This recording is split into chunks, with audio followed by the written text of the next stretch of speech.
हजरत मखदूम अपनी किताब में एक वाकया लिखते हैं, पहले इस वाकये को सुन लीजिए। हजरत यूसुफ है, बाजार मिस्र है, मिस्र के बाजार में गुलामों की खरीदारी हो रही है। पहली मर्तबा आज मिस्र के बाजार में एक गुलाम आया है जिसको लोग खरीदना भी चाहते हैं, और जिनको खरीदने की सलाहियत नहीं है वो देखना चाहते हैं। बला का खूबसूरत गुलाम आया है, बला का हसीन गुलाम आया है। हजरत यूसुफ मिस्र के बाजार में बेचे जा रहे हैं। गुलाम की बोली लग रही है। जिस मिस्र के बाजार में समझाने के लिए बोल रहा हूं कि कभी किसी गुलाम की कीमत 50,000 से ऊपर नहीं गई, आज मिस्र में ऐसा गुलाम आया है जिसकी बोली ही 50,000 से शुरू हो रही है। 50,000, 50,000। दूसरे गुलाम, दूसरे खरीदार ने कहा तू 50,000 दे रहा है, मैं 70,000 दे रहा हूं। उधर से तीसरे सेठ ने कहा मैं 90,000 दे रहा हूं। क्या बात है। उधर से चौथे सेठ साहूकार ने कहा मैं 1,00,000 दे रहा हूं। बोली बढ़ती जा रही है। खूबसूरती ही ऐसी, बोली बढ़ती जा रही है। आज मिस्र के बाजार में गुलाम ही ऐसा आया है। 1,00,000, 1,25,000, 1,50,000, 2,00,000, 2,50,000, 2,50,000 एक है कोई जो बढ़ सके? 2,50,000 एक है कोई जो बढ़ सके? आवाज कुछ नहीं आती। 2,50,000 दो, अभी भी मौका है, बढ़ सको तो बढ़ो, चूंकि जब 3 कर दिया जाएगा तो बोली फाइनल हो जाएगी। अभी 3 बोलना ही चाह रहा था कि किसी ने कहा रुको, वो देखो मिस्र का बादशाह अजीज मिस्र भी हाथी पे सवार होकर मिस्र के बाजार की तरफ बढ़ता चला रहा है। सब रुक गए। जैसे ही अजीज मिस्र आए, बादशाह मिस्र आए, कहा कितनी बोली लगी, कितनी बोली लगी? लोगों ने कहा 2,50,000 पर बात पहुंच गई। बादशाह मिस्र ने कहा 3,00,000, 3,00,000, 3,00,000। जैसे ही बादशाह ने 3,00,000 कहा, उस वक्त का भी कोई अंबानी अडानी होगा, उसने बढ़कर कहा 3,20,000। बादशाह ने कहा 3,30,000। उस दौर के अडानी ने कहा 3,40,000, 3,50,000, 3,60,000, 3,70,000। मिस्र के बाजार में एक बूढ़ी औरत झाड़ू दे रही थी। सब बोलो सुभान अल्लाह तो आगे बढ़ता हूं। सुभान अल्लाह, सुभान अल्लाह। कौन है इन बाबू मुलाहिजा फरमाइएगा। हजरत मुफ्ती साहब, मिस्र की औरत ज़ईफा झाड़ू दे रही थी। वो तड़प कर लोगों से कहती है कि मैं तो 20 साल से झाड़ू दे रही हूं, मगर मिस्र की बाजार की रौनक यही रहती है कि 10 आदमी जाते हैं, 10 आदमी आते हैं, मगर आज जाने वाले तो दिखते हैं, मगर बाजार से आने वाले नहीं दिखते हैं। आखिर वजह क्या है? तो जाने वाले ने कहा झाड़ू देने वाली औरत, तुझे पता नहीं है कि आज मिस्र में बला का खूबसूरत एक गुलाम आया है। लोग उसी के हुस्न में डूबे पड़े हैं, कोई लौटता नहीं। खरीदे न खरीदे देखते तो रहेंगे, पैसा नहीं हो तो क्या हुआ, बोली लगा सकूं ना लगा सकूं, मगर जमाले यूसुफी का दीदार होता तो रहेगा। इतना फेंकना सुनना था, बूढ़ी औरत ने झाड़ू वही फेंक दिया। अल्लाह। चल पड़ी ये भी बाजार की तरफ, और जैसे ही बाजार में पहुंची तो ये भी देखती रह गई। क्या गजब का जमाल है, क्या गजब की खूबसूरती है, क्या गजब का हुस्न है। बूढ़ी औरत ने भी हाथ उठाने की कोशिश की। अगल बगल के लोगों ने कहा, ए ज़ईफा अपना हाथ नीचे रख, बादशाह से मुकाबला हो रहा है। अपने हाथ को अपनी जगह रख, बादशाह से मुकाबला हो रहा है। तू बोली नहीं लगा सकती, तू मुकाबले में उतर नहीं सकती। तेरी हैसियत क्या है, तेरी औकात क्या है, तेरे पास कितने पैसे हैं, तेरा स्टेटस क्या है। 1000-2000 में तो तेरी झोपड़ी बिक जाएगी। यहां लाखों में हजरत यूसुफ की खरीदारी का मसला चल रहा है। खरीदने वालों में बादशाह खड़े हैं। अपने हाथ को नीचे रख। जैसे ही कुछ चर्चा हुआ, कुछ आवाज निकली, अजीज मिस्र के कानों से टकराई। अजीज मिस्र ने पलट कर कहा, यह कैसी आवाज आ रही है? तो किसी ने कहा, एक बूढ़ी औरत है, गरीब औरत है, कमजोर औरत है, वो भी चाहती है कि मैं भी बोली बोलूं। क्या बात है, मैं भी बोली बोलूं। अगर आगे सुनना हो तो हाथ उठा के बोलो सुभान अल्लाह, और मोहब्बत से हाथों को लहरा के बोलो सुभान अल्लाह। किसी का हाथ नीचे नहीं रहे, तुम्हें करबला वालों की खैरात मिल जाए। पूरी जिंदगी से बोलो या नबी अल्लाह। इस वाक़े के हिस्से को मुलाहिजा कीजिए, और जब इस वाक़े के क्लाइमेक्स पर मेरा जुमला आपको दिख जाए तो बस मैं इतना चाहूंगा कि कोई चुप नहीं रहे। हुजूर पीर तरीक़त की जलवागरी है। इनके क़ुदूम नास के उड़ते हुए गर्दो गुबार को अपनी मुतालियाती फिक्रो नजर के जबीन का झूमर बनाता हूँ और आपसे गुफ्तगू करता हूँ। पूरा मजमा इस वाक़े के हिस्से को समाअत फरमाए। कैसे थे वो लोग, कैसी थी उनकी जिंदगी। हज़रत यूसुफ के खरीदारों में बादशाह लाइन में लगे हैं। बड़े बड़े सेठों ने बादशाहों से मुकाबला करना शुरू कर दिया। 3 लाख से ऊपर की बोली चली गई, 4 लाख से ऊपर बोली जाने को है। इतने में वो ज़ईफा कमजोर बूढ़ी औरत जो झाड़ू देकर कुछ पैसे कमाती थी और कमाकर अपना घर कारोबार चलाती थी, उसको भी हौसला हो गया कि मैं भी बोली बोलूं। किसी ने हाथ रोक दिया, तू ना बोल, बादशाहों से मुकाबला न कर सकेगी तू। बादशाह के कानों से आवाज टकराई। बादशाह ने सिर्फ इतना कहा, यहां किसी पर पाबंदी नहीं है। नहीं बोलोगे तो मैं भी नहीं बोलूंगा, बोलोगे तो बोल दूंगा, बोलोगे तो बोल दूंगा। तो जो चाहूं कहती है कोई भी बोल सकता है बोली। जैसे ही कहा, किसी के पास दौलत है तो उन्हीं के नहीं है हजरत। अच्छा, और जो सिर्फ दौलतमंद के घरों को अपना बिस्तर बना ले, वो पीर नहीं बल्कि कारोबारी दुनिया का एक खूबसूरत चेहरा हो सकता है। मगर पीर वो होता है जो मुस्तफा की अदा पर जिए। सिद्दीक आए तो उसे भी गले लगाते हैं, उमर आए तो उसे भी गले लगाते हैं, उस्मान आए तो उसे भी गले लगाते हैं, और हबश का काला बिलाल भी आए तो उसे भी काबे की छत पे चढ़ा दिया करते हैं। इसी सुन्नत के साथ वक्त का पीरे कामिल होता है। अमीर है तो वो भी मेरा है, फकीर है तो वो भी मेरा है, गरीब है तो वो भी मेरा है, ताजिर है तो वो भी मेरा है। यही वजह है कि पीर की नजर ऐसी होती है कि हर मुरीद अपने पीर की आंखों के पानी में अपने लिए कौसर की चमक देखता है और आबे ज़मज़म की पाकी। नारे तकबीर, नारे रिसालत, जश्न ईद मिलादुन नबी, मसलके आला हजरत फैजाने बाबू हुजूर अल्लामा नोमान अख्तर फाइकुल जमाली। याद करो उस कब्र में लेटे हुए मर्द फकीर को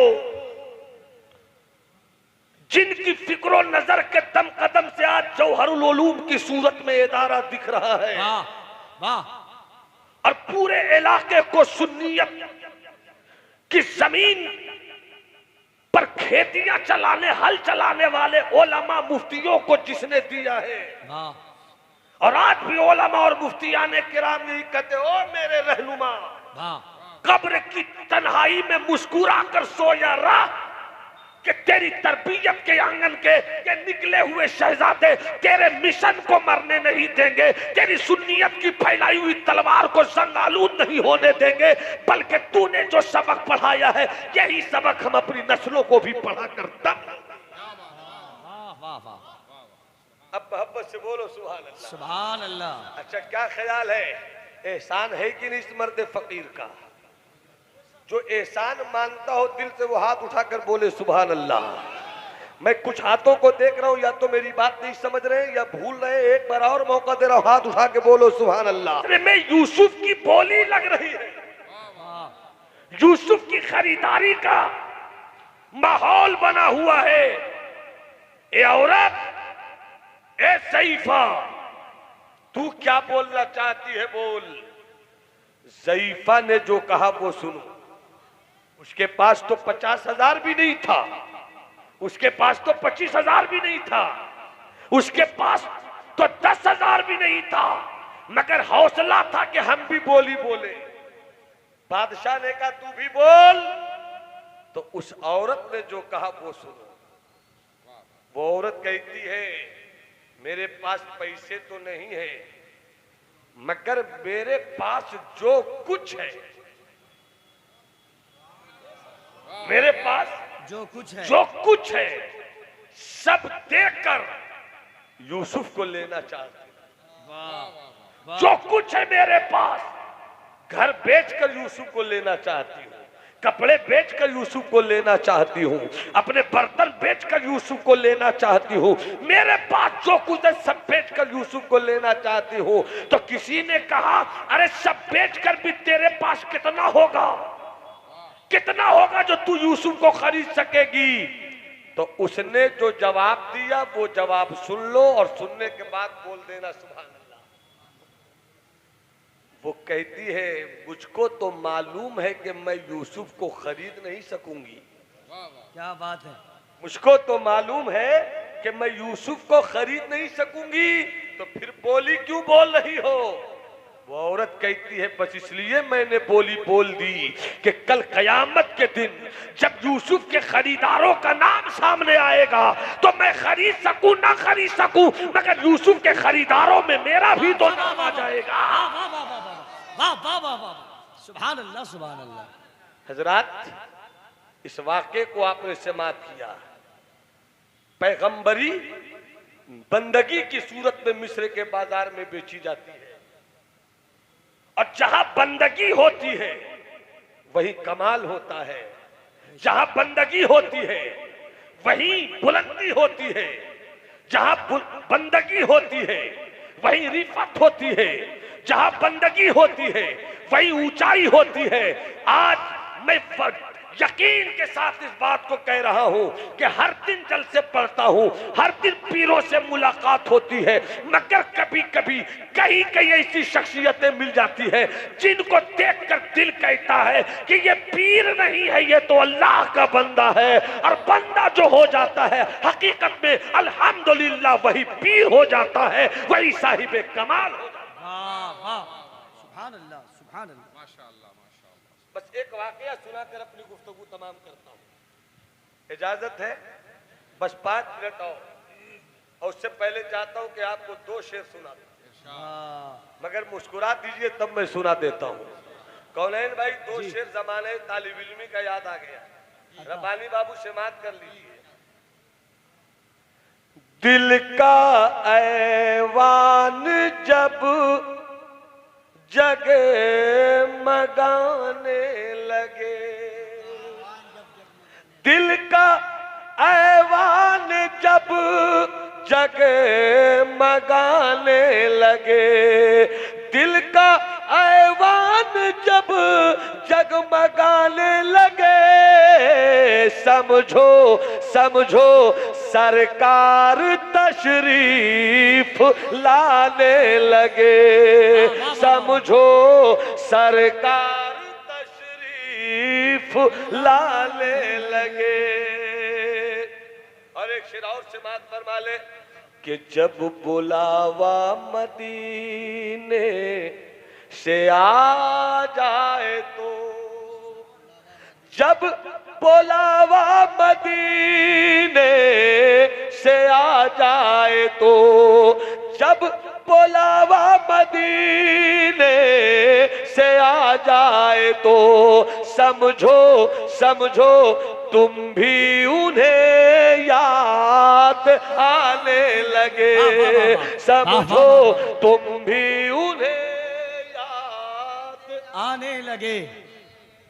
हजरात बस 2 से 4 मिनट में जल्दी से एक वाकया सुना रहा हूं।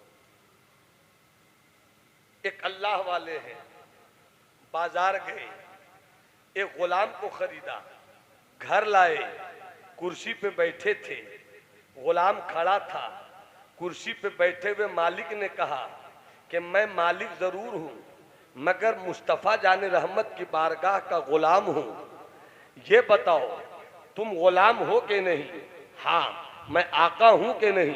हाँ। अब ये बताओ मैं मालिक जरूर हूं मगर तुझसे पूछता हूं तुम खाना क्या पसंद करते हो? सवाल था खाना क्या पसंद करते हो? जवाब में गुलाम ने कहा मैं तो गुलाम हूं, मेरी कोई मर्जी नहीं, जो खिलाइएगा वो खाऊंगा।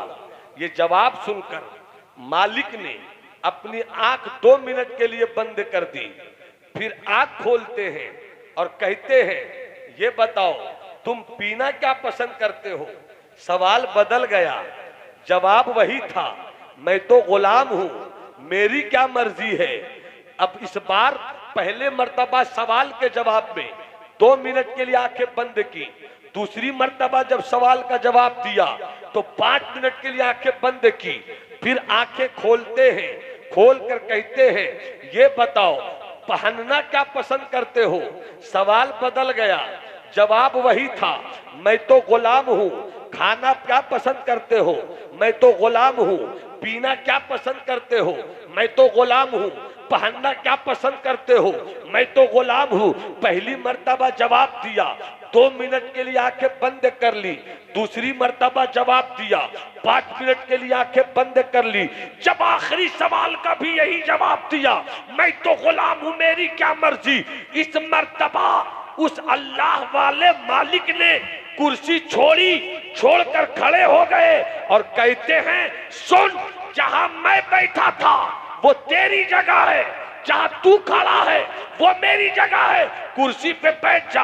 गुलाम बैठना नहीं चाहता था मगर कहने पर मजबूर हुआ, बैठ तो गया मगर रोकर कहता है मेरे आका गुलाम को आपने बैठाया क्यों? गुलाम को कुर्सी दी क्यों? गुलाम को तो खड़े होने ही में लुत्फ आता है। तो सुनो जवाब, उस अल्लाह वाले फकीर ने कहा 60 साल मेरी उम्र हो गई, 40 साल से एक ही सवाल का जवाब ढूंढ रहा हूं, बंदा किसे कहते हैं? बंदा किसे कहते हैं? नमाज पढ़ता रहा, सवाल करता रहा, रोजा पर रखता रहा, सवाल करता रहा, हज भी किया, सवाल करता रहा, बंदा किसे कहते हैं? 40 साल से इस सवाल का जवाब ढूंढ रहा हूं मगर जवाब नहीं मिला। मैंने तुझे 2 घंटा पहले खरीदा मगर 2 मिनट के अंदर तुमने मुझको समझा दिया कि बंदा किसे कहते हैं। मैंने यही तो कहा खाना क्या पसंद है, तुमने कहा गुलाम की कोई मर्जी नहीं। मैंने कहा पीना क्या पसंद करते हो, कहा गुलाम की कोई मर्जी नहीं। मैंने कहा पहनना क्या पसंद करते हो, कहा गुलाम की कोई मर्जी नहीं। तो तुमने मेरे 40 साल के सवाल का जवाब अपने 2 मिनट में दे दिया कि जब गुलाम उसे कहते हैं जो आका की रजा के बगैर न रहे, तो जब गुलाम की ये शान है तो बंदे की क्या शान होगी। गुलाम आका के बगैर न चले तो बंदे को भी अपने खुदा की रजा के बगैर नहीं चलना। वाह वाह वाह वाह वाह, सुभान अल्लाह। इसलिए सिलसिले समरकंदिया की यादों से वाबिस्ता दीवानों, मुर्शिद की नजर की शराब पीकर बंदा बनने की कोशिश करो,